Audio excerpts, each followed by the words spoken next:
ओबीसींच्या मागण्यांसंदर्भात मुंबईत गेल्या अर्ध्या तासापासून बैठक सुरू आहे। ओबीसींचं शिष्टमंडळ या बैठकीमध्ये उपस्थित आहे, तर सरकार या शिष्टमंडळासोबत चर्चा करत आहे।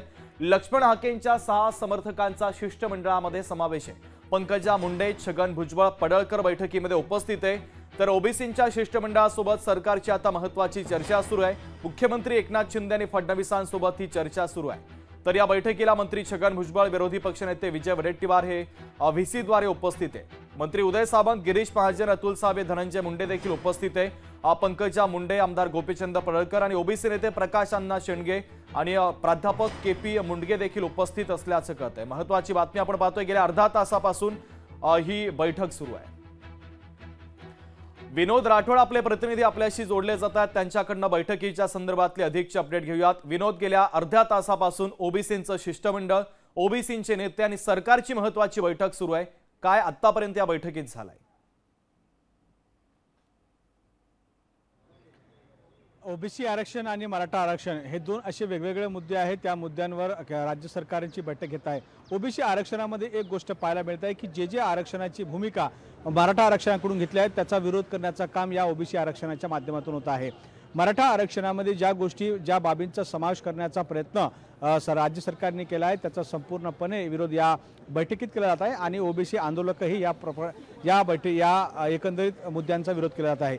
यामध्ये प्रामुख्याने जे मराठा आरक्षणामध्ये मुद्दे मागे ॲड केले होते त्या मुद्द्यांवर एक गोष्ट पाहायला मिळत आहे की सगळे सोयरेंचा जो हा विषय आहे तो फार कळीचा आहे आणि त्याचा विरोध मात्र ओबीसी आरक्षणाच्या माध्यमातून ओबीसी नेते करत आहे। सगळे सोयऱ्यांचा जर एकंदरीत मराठा आरक्षणामध्ये समावेश झाला तर त्यांची संख्या मोठ्या प्रमाणात वाढेल आणि त्याचा धोका इतर आरक्षणांना होईल अशी शक्यता नाकारता येत नाही। त्या अनुषंगाने ओबीसींचंही एकंदरीत हे मत आहे की ओबीसी नेत्यांचंही मत आहे की सगळे सोयऱ्यांचा कुठल्याही प्रकारचा दाखला न देता एकंदरीत आरक्षणाची भूमिका राज्य सरकारने सरळ करावी आणि राज्य सरकारच्या माध्यमातून एकंदरीत ओबीसी आणि मराठा आरक्षणाबाबतची भूमिका स्पष्ट करावी।